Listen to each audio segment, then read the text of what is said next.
Assalamualaikum warahmatullahi wabarakatuh.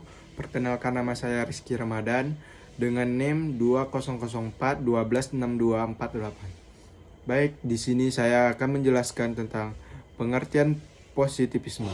Secara umum, menurut ilmu filsafat, positifisme merupakan suatu kebenaran yang dapat dipercaya dengan dasar berbagai data atau informasi yang telah didapatkan saat melakukan eksperimen atau bahkan penelitian. Jadi, suatu kebenaran dapat dipastikan benar-benar akurat dan dapat dipercaya adanya apabila semua data atau ilmu pengetahuan yang menyertai benar-benar valid. Ciri-ciri positivisme berikut merupakan ciri-ciri atau karakteristik dari positivisme.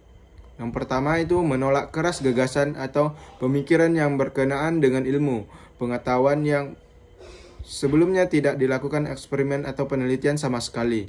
Yang kedua itu tidak mempercayai berbagai hal yang erat kaitannya dengan tahayul atau mitos-mitos yang sudah lama berkembang.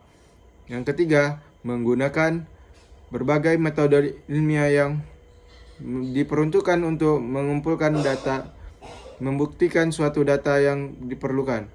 Yang keempat itu menempatkan metode ilmiah sebagai syarat mutlak untuk menentukan kebenaran suatu hal. Berikut ciri-ciri atau karakteristik dari positivisme.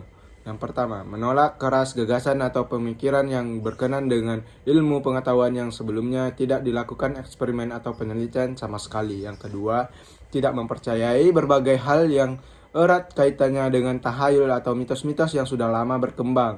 Yang ketiga, menggunakan berbagai metode ilmiah yang diperuntukkan untuk mengumpulkan dan membuktikan suatu data yang diperlukan. Yang keempat, menempatkan metode ilmiah sebagai syarat mutlak yang untuk menentukan kebenaran suatu hal. Yang kelima, dalam proses lebih menitik beratkan pada pengguna logika dan pemikiran dasar lainnya. Yang keenam, indera merupakan salah satu sarana yang dapat dipergunakan untuk mengumpulkan data dalam hal ini. Yang ketujuh, dengan perkembangan ilmu pengetahuan dan teknologi yang ada, sains dan budaya dibedakan menjadi dua hal yang tidak berhubungan satu sama lain.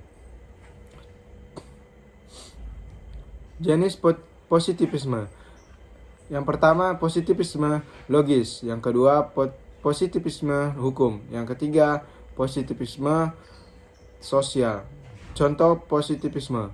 Contoh dari positivisme sangat sering kita temui pada penelitian serta eksperimen yang dilakukan oleh para ahli, yang mana untuk dapat menentukan asal-usul serta menyebabkan terjadinya suatu fenomena, mereka harus melakukan serangkaian proses yang berkaitan dengan metode ilmiah untuk menentukan data dan menentukan kebenaran dari setiap spekulasi mereka.